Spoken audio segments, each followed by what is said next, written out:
Hey, what's happening, everybody? Today is Friday, April the 1st, which, of course, many people know is considered April Fool's Day. And, of course, I figured to start off the month of April, I figured the movie I thought would be interesting to discuss is the much delayed, I'm sorry, not much delayed, but after many delays, the Morbius movie finally is released in theaters.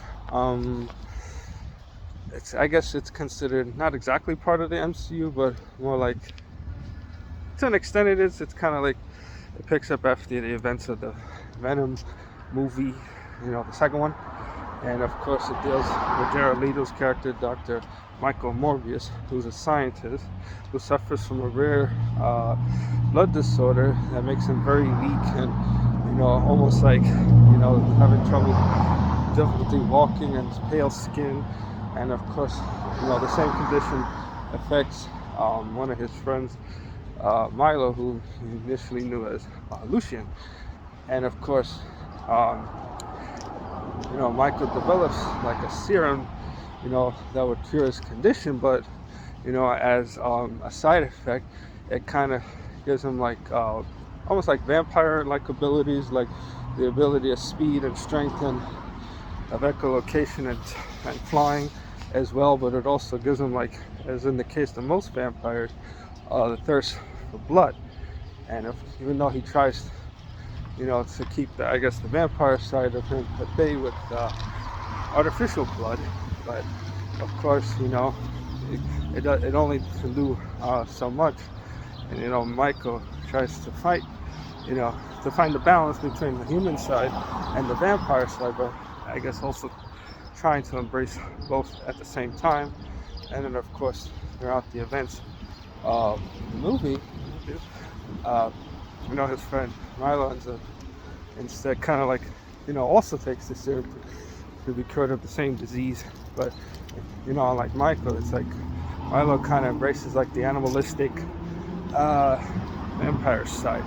And in a sense, the film kind of goes around the concept of duality, almost like kind of like Batman, in which Bruce Wayne kind of deals with like the Bruce Wayne persona, but also the Batman side of him as well. Like that's the same thing Michael Morbius has to deal with, like when does he stay as Michael or Morbius or the vampire side.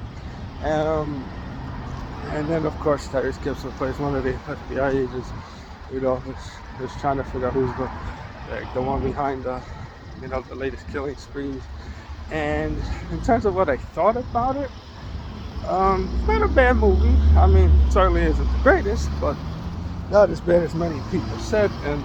But even though Jared Leto, gives a good performance as a good doctor, but I would say the issues for me primarily is like, the effects, especially for the vampires, look kind of cheap, and the effects don't look really completed. Like they could have done better with that. And lengthwise wasn't too bad, but I kind of feel like they could have developed the story a little bit, better. But it is watchable, but it's definitely not one of the strongest MCU, movies.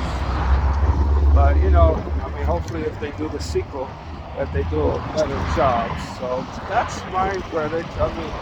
All I would say is for those that are curious about previous more MCU entries, just want to see if this is worth checking out, by all means do so. But I have a feeling that the Doctor Strange sequel will be far superior. So that's my take on this.